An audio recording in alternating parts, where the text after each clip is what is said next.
I've had a few unsettling experiences in my life, not sure if that means I'm just getting older or if I've always been a magnet for weirdos, but this one still gives me chills.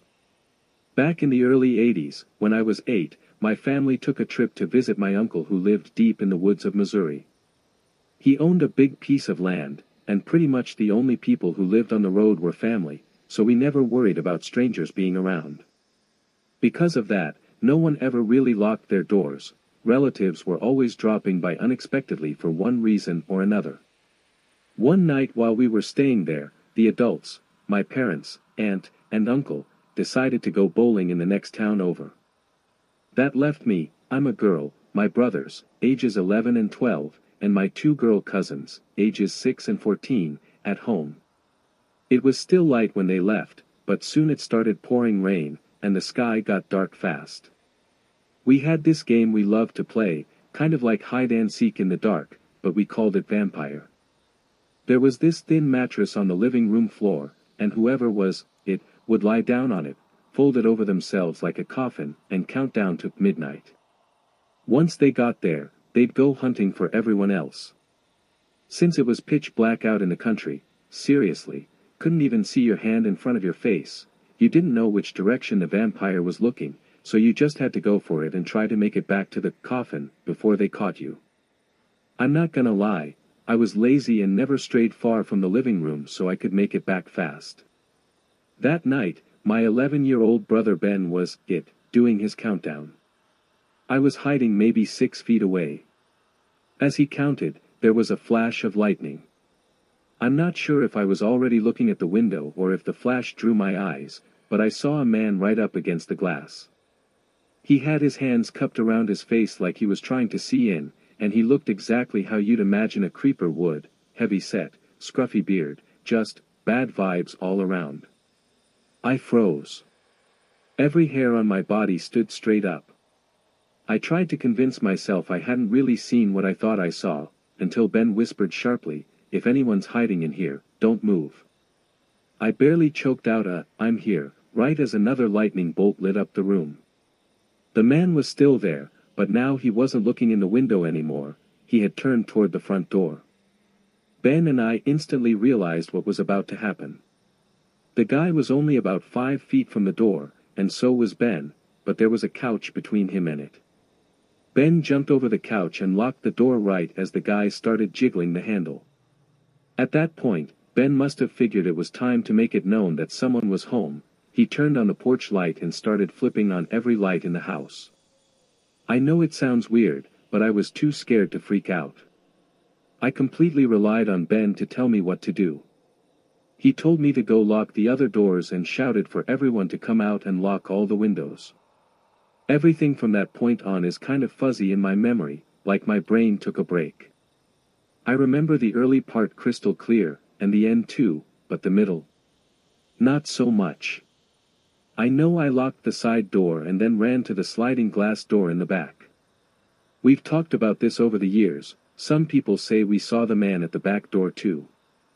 I wasn't sure I remembered that, but I do clearly remember standing at the glass door, frozen, and hearing Ben in a serious, calm voice say, "Close the curtain. Listen to me, okay? Close the curtain." So I did.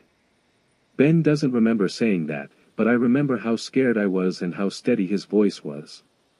According to him, as I was locking the side door, he saw the man circling around to the back, so he told me to hurry. The doors were just around the corner from each other, so I was closest. Ben said that as soon as I flipped the lock on the sliding door, the man was right there, staring at me. I stood there for a few seconds, just staring back, and that's when Ben told me to close the curtain. We also saw the guy one more time after that. I always remembered this part but wanted to confirm it with Ben before including it. Off to one side of the long gravel driveway, there was a spot where my cousins parked cars they were working on, super stereotypical, I know. While we were keeping watch, we saw the guy messing around with one of the cars. Turned out it was Kyle's, our cousin who lived nearby. When the man couldn't get the car started, he disappeared into the woods next to the house. We didn't see him again after that. We tried to call the police, but my aunt and uncle had a party line, yeah, really, and we couldn't get through. Could have been the storm or someone else on the line leaving their phone off the hook. For anyone unfamiliar, a party line was where multiple houses shared the same phone line and could hear each other's calls. Wild. We also tried the CB radio, but couldn't reach anyone. My uncle was a hunter and usually had rifles in his room, but they were all gone because my older cousin had taken them on a hunting trip. All we had was a BB gun that looked like a real rifle. Ben gave me phone duty, put my older brother Scott on the CB, and stood guard at the front door window with the BB gun. Maybe half an hour later, Ben suddenly said, "He's back, he's coming up the driveway." We all froze, terrified. But Ben opened the door, stepped onto the porch, pointed the gun, and yelled, "Get out of here right now." That's when we heard Kyle, yeah, our cousin, say, "You know that's a BB gun, right?" He was only 15, but I remember feeling so relieved to see him, like we were saved. He didn't really believe our story at first, thought we were pulling a prank, but he stayed with us until our parents got home. Honestly, I don't even remember if we told the adults what had happened. There were definitely no cops involved. We just continued our trip. But we never played vampire again without bringing up that night. I live in the Pacific Northwest, which is home to a ton of amazing campsites. One of my favorite spots actually isn't a designated campground, it's a forest road that runs right along a river. Being a somewhat moody young woman at the time, I'd often take little trips in my beat-up Toyota Camry to this quiet place so I could be alone by the water and reflect on whatever was on my mind. Camping alone as a woman in her 20s understandably caused concern, both for me and for my family, but I never let that stop me. I really enjoyed solo camping, and after a stretch of emotional rough patches, I needed the solitude. The last time I ever visited that particular place, I was around 21. I just had a conversation for closure with someone who had broken my heart months earlier, and I wanted space to process everything. Fortunately, I had several days off work in a row, so I loaded up my car and made the 3-hour drive out. The spot was fairly well known, and while a few people might show up on weekends, it was usually empty during the week. When I pulled in, it was late afternoon, and I was a little bummed to see a turquoise Chevy truck and a silver car already parked down by the river. I parked a bit farther away and started unloading my gear. 2 young guys were hanging out by the truck and gave me a greeting as I passed. I gave a half-hearted hello and kept walking. I picked out a nice area for my camp, then went back to grab more stuff from the car. As I passed them again, the shorter, stockier one suddenly rushed over to a boulder beside the path where a few pistols, later revealed to be air pistols, were sitting. He quickly tried to hide them, saying, "Oh sorry, didn't mean to scare you." He acted in a way that felt oddly childish, like he wanted attention. I told him it was fine and kept going. Once my camp was set up and the fire was going, I was pretty wiped out from the drive and hauling everything around, so I settled into my chair and started cooking up some chili mac. It was a gorgeous evening, not too warm, and that golden light over the river was just beautiful. I noticed the guys swimming upriver a bit, but they were easy enough to ignore. By the time I finished eating, they'd walked past my camp on the other side of the river and wandered off into the woods. I went down to the river to get some water for my dishes when I heard the stockier guy call out to me, "Hey, just wanted to let you know I'm a good guy, okay?" In hindsight, maybe that should have set off more alarms. But it didn't. I figured he was just awkward and left it at that. I responded with a polite, "Okay," hoping to come off as nice but clearly uninterested. Some time passed as I sat there reflecting on the past week and soaking in the scenery. Then the guy came limping into my camp. He was making these exaggerated groans like he was in pain. I don't remember our exact exchange, but he ended up sitting down and telling me about past injuries that were supposedly aggravated by the cold river.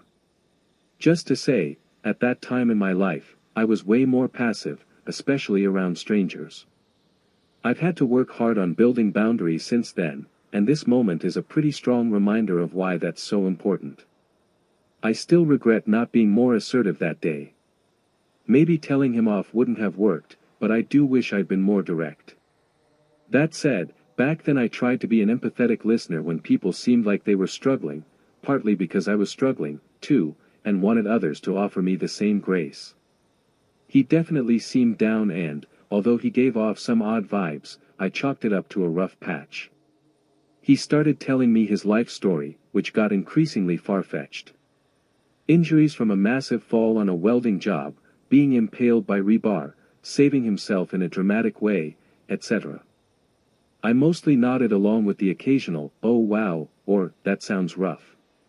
He said he was recently homeless after breaking up with his girlfriend, who had been talking to another guy. That's why he was living in his truck. He also claimed to be a DJ in the nearest town, made good money, was a 5-star chef, describing a truly awful-sounding jelly soup, and, of course, used to be a Navy SEAL who specialized in small arms. At one point, he pulled out one of the air pistols again, did a few flashy moves with it, and showed off some less than impressive shooting skills. He ended up giving me the pistol, saying it made him think of doing bad things. I accepted it with hesitation, mostly just hoping it would get him to leave. Instead, he got even weirder. He began slowly bringing his things from his truck and arranging them around my camp, guitar, random belongings, little show-and-tell items. He offered to give me some of it, but after the air pistol, I politely declined. Eventually, he started sharing deeply personal and disturbing stories about his childhood, abuse from his father, trauma from a cousin, and vivid details that made me very uncomfortable. He got really close while telling me this and stared right into my eyes, unblinking, saying, "That's why I'd never hurt you." At that point, my skin was crawling. I had a few things on hand, bear spray and a hunting knife, but nothing had technically crossed the line into a direct threat. Not yet. Then his ex-girlfriend showed up. He introduced me as a friend, they exchanged a few words, and then he basically ignored her to keep talking to me. She didn't stay long and sped off in her truck, clearly upset. I told him I was going to bed, hoping he'd finally take the hint. He said he needed some alone time too, and I thought I was finally free. But when I got into my tent, I found a cheap ring on my pillow, something he must have left there when I stepped away. I could still hear him pacing around my camp, talking to himself. That's when I knew I had to get out of there. Even if he didn't harm me, I couldn't deal with him hovering for the entire 3 days I had planned to stay. I packed up right away. When he saw me, he asked what I was doing, and I just told him I was heading out. Since I was car camping, I had a bunch of stuff and had to make several trips. During one of them, he stood in the middle of the path and complained my flashlight was blinding him. I didn't respond, just walked around him, carrying my knife in case anything happened. On my second-to-last trip, he came out of the dark crying, insisting, but I didn't do anything wrong. I ignored him, made my final trip, and got in my car. I left behind a cord of firewood, definitely not worth the risk to grab it. I shut my doors and was beyond relieved when my old car started without issue. I drove straight home. About halfway through the drive, once I got phone service, I called my mom and told her what happened. She was upset I hadn't told her where I was going. I also told my dad and stepmom, who were glad I was safe. My dad later suggested I think about getting a gun if I wanted to keep camping alone. The next day, I went out to my car to drive to meet friends and found that one of my tires had gone flat. I still consider it a miracle that it didn't happen while I was at that remote campsite. Now I'm in my mid-20s and moved to the city about 6 months ago. While I was moving in, my best friend and roommate found the air pistol and was super confused. He thought it was real. I laughed and told him the story. I haven't been back to that campsite since, and while I'd consider returning with a friend, I don't think I'll ever go there solo again. A few months back, I went hiking with a group of friends. We live in the mountains of western Maryland and we're about 6 miles into an 8-mile loop we've done many times before. We decided to take a break at the summit. There's a little rest area there with picnic tables, benches, and a parking lot. While we were sitting, chatting, and having a snack, I noticed a man wandering around the lot by himself. He seemed lost in thought, aimlessly pacing with his eyes fixed on the ground. What stood out most was his outfit, jeans and a button-up shirt, not exactly what you'd expect someone to wear on a hike. After a bit, we continued on with the last stretch of the loop. This part descends back down toward the park headquarters and leads to the lot where our car was parked. The trail winds through the mountain, visibility is limited, and it's mostly single-file walking.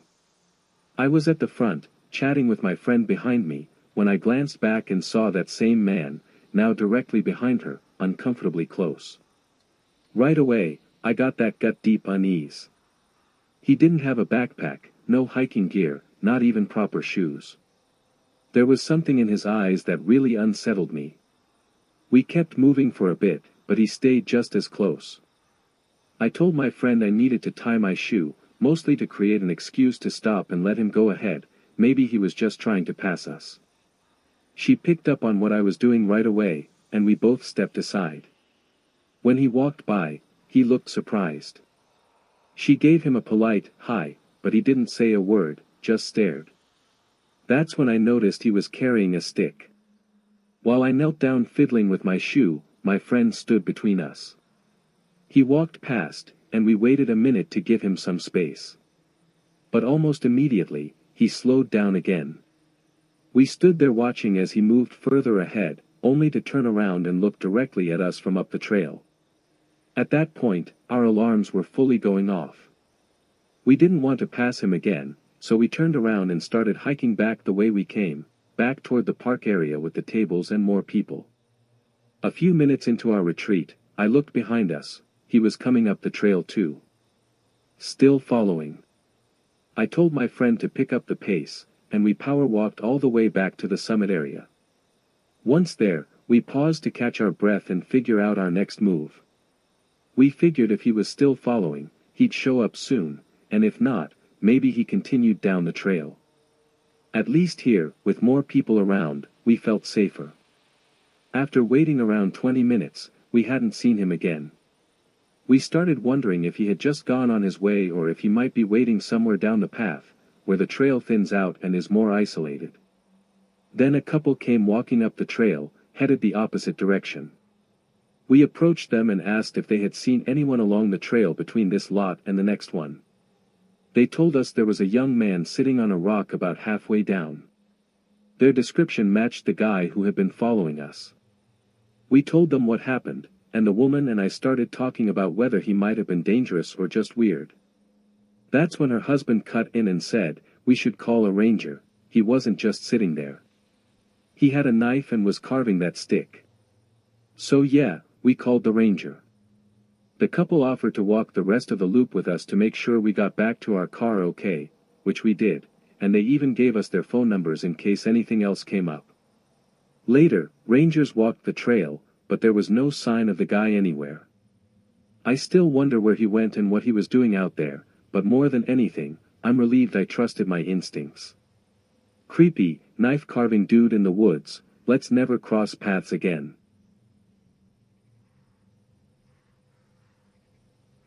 Back in the day, a few of us who had done Boy Scouts together used to plan camping trips into the woods every so often.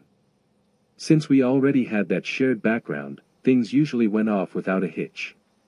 But we ended up facing something that none of our Daisy Scout training ever covered. We were taught to be cautious around wild animals, poisonous plants, and venomous insects, but no one warned us that even way out in the wilderness, you could still run into other people. I've got plenty of stories about bumping into strangers in remote places, some are funny, but there are two that still creep me out. Here's the first.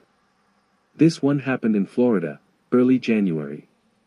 Two friends and I had reserved a cheap, no-frills campsite for a weekend trip. But when we arrived, we realized it wasn't nearly as remote as we expected. It sat right off a dirt road, just a few miles from a small highway, and there were rows of campsites nearby. Most were empty, but about a quarter-mile down was a family who looked like they were living out there full-time. Directly across from us, on the other side of the road, was a lone man camped out of a Subaru. He didn't say anything while we were setting up, but all of us noticed him watching us. He had a large machete strapped to his belt, which didn't exactly ease the tension. His overall vibe suggested he might be someone who didn't really mesh with society, maybe out here by choice, or for everyone else's safety. He kept his distance that first day. We weren't far apart, maybe 30 feet, so we knew he could hear anything we said. Still, the first night passed without any issues. The next day, he started to open up. One of my buddies and I were collecting firewood in the brush when he walked over and pointed us to a spot with better wood, stuff that hadn't rotted through. We thanked him, but honestly, he seemed way too sketchy for us to trust. He stuttered a lot, drooled slightly, and kept fidgeting with the handle of his machete like he was nervous or maybe even scared of us. He definitely wasn't used to being around people. Still, after that first interaction, we relaxed a bit. Maybe he was just awkward. Besides, there were 3 of us and only one of him, we figured we'd be fine. Later that day, something unexpected happened.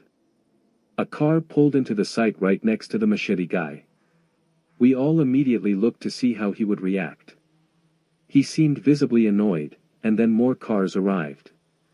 1 became 2, then 3, until there were 5 vehicles total. A big group of city folks, full-on millennials, had booked several campsites together. The way the machete man had watched us was nothing compared to the cold, intense glare he now gave them. He tried to act normal, but you could see his whole body was stiff with tension. Things almost escalated when one of the dogs, there were 2 in the group, was let off leash and came bounding into his sight, jumping on him playfully. We saw it happen.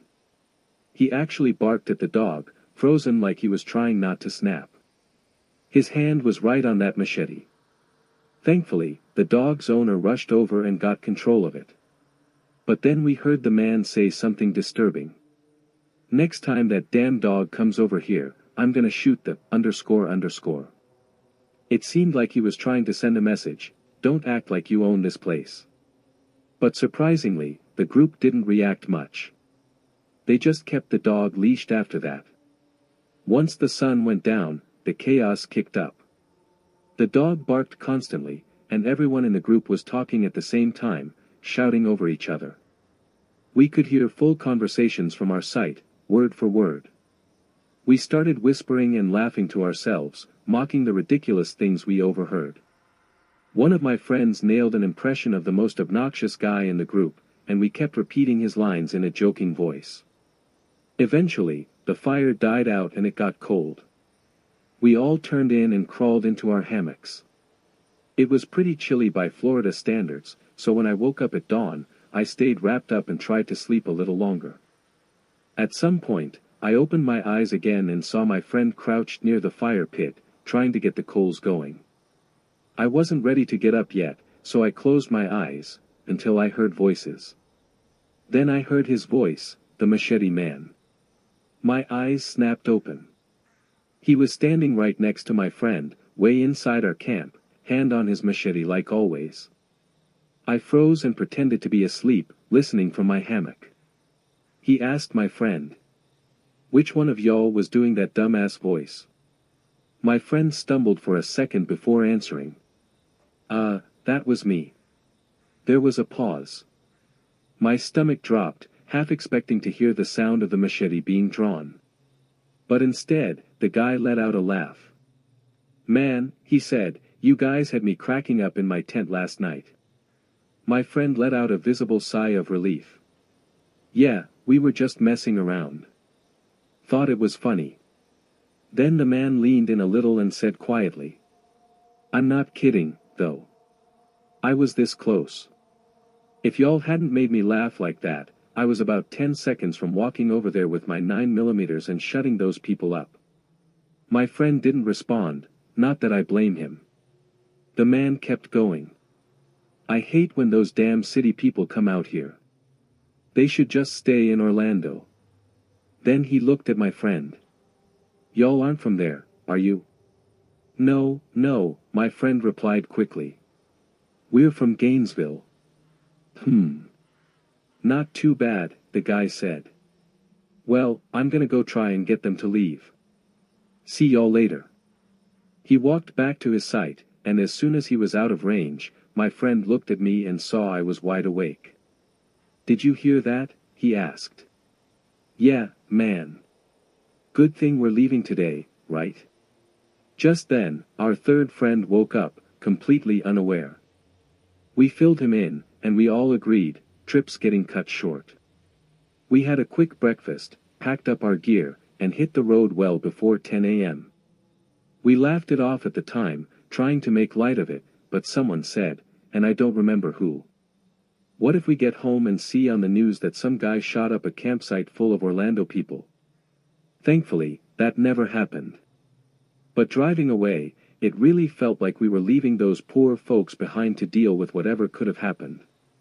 It made me realize how important it was that we brought a bit of humor to that situation, that might have actually diffused something serious. You don't expect to be surrounded by people when you go primitive camping. And unfortunately, that wouldn't be the last time we crossed paths with a woods-dwelling hermit.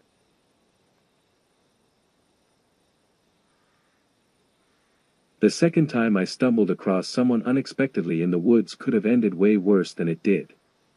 This trip was with the same two guys from the previous story, but we had a fourth friend with us this time, someone who wasn't a former scout, just a good buddy of ours. It was a more serious kind of trip, too. We drove all the way up to South Carolina for 4 nights and 5 days, and this time we managed to snag a truly remote campsite, far removed from any signs of civilization. After bouncing along a dirt road for a few miles, the trail finally looped out, and we parked the cars. Then we hiked downhill a short distance to reach our camp, which was perched up above a slow-moving river. I don't remember exactly what time of year it was, but it was hot and dry. The river was only ankle-deep in most spots, with a few deeper pockets scattered around. The landscape was totally different from what we were used to in Florida, lush, rugged, mountainous. It felt foreign, but in the best way. We'd brought fishing gear and had plans to explore the river and do some light-hearted adventuring. I wasn't doing too well in the fishing department. My friends were all catching little guys here and there, and I couldn't land anything. Still, the trip had been great so far, though by day 2 or 3, we were starting to get on each other's nerves a bit. That's when someone floated the idea of taking a short drive into North Carolina to visit a spot called Sliding Rock. I wasn't really feeling it, but everyone else seemed excited, so I decided to stay back and hold down the fort while they went off for a half-day trip. Here's where we ignored one of the big rules they drill into you in Scouts: always use the buddy system. Never go off into the wild alone. But we hadn't run into any trouble yet, so we figured it was fine. I had one of the cars and the keys, though my phone was nearly dead. Despite that, I actually had a great time while they were gone. I made some cheesy grits for lunch, read for a while, cleaned the pot in the river, and even managed to catch my first fish ever, a small catfish that must have come looking for leftover grits in the water. I took a quick photo, texted it to the group, and let the little guy go. Feeling pretty lucky, I wandered farther downriver to try my luck again. I hiked maybe a quarter-mile downstream and eventually caught a baby smallmouth bass by casting past a small rapid. We were only catching little ones since the water was so shallow.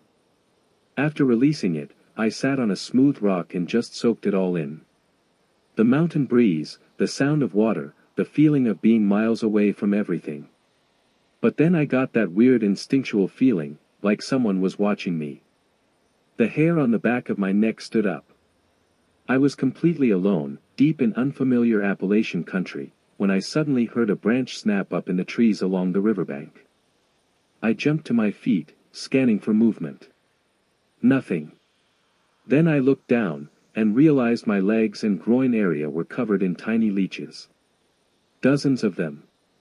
Panicking, I started yanking them off as fast as I could. Once I thought I'd gotten them all, I bolted back toward camp. At one point, I leapt up onto the bank and landed squarely on a cypress knee, bruising the arch of my bare foot. At that point, I started to wonder if I'd pushed too far past my comfort zone. But I made it back. Still alone, still rattled, I stripped down and used the only mirror we had to give myself a full check for any leftover bloodsuckers. Once I was sure I was clear, I got dressed again and climbed into my hammock with a cold beer and a cigarette to calm down and wait for the guys to get back. Eventually, they returned and we all swapped stories about our separate adventures.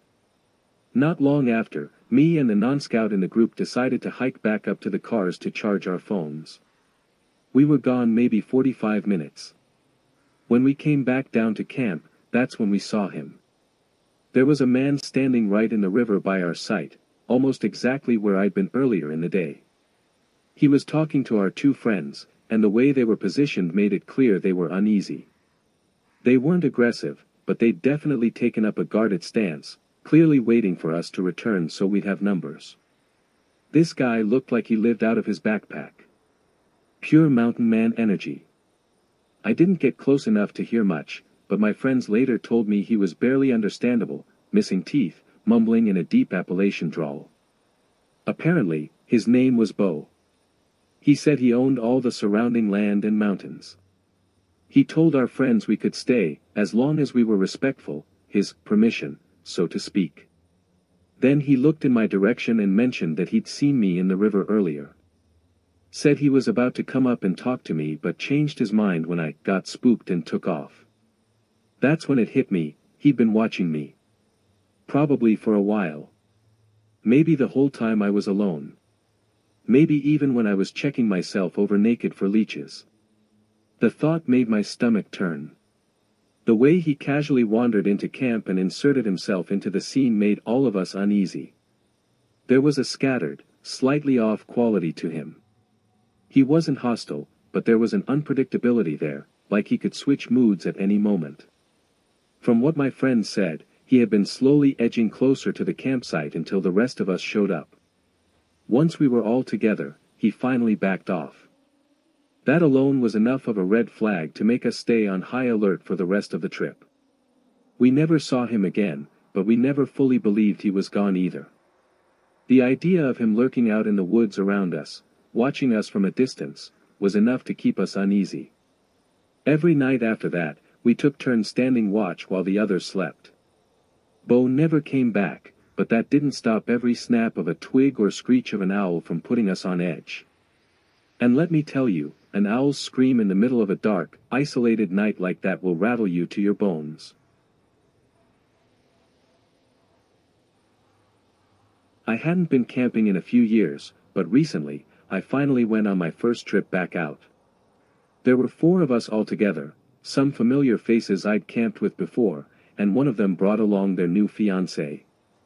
I reserved a campsite I knew from past trips, but in the time I'd been away, it had changed more than I expected. The trees looked fuller and healthier, the underbrush had thickened, and the whole place felt more vibrant and overgrown. The walking paths that used to weave through the area were now completely swallowed by nature. It seemed like people had stopped visiting during the lockdown, and in their absence, the forest simply reclaimed its space. Unfortunately, the people I brought didn't seem too thrilled by that. In the past, we'd all shared the same mindset about respecting the outdoors, but this time, something was different. I can't really blame them, these last few years have been rough, and I get the urge to blow off steam.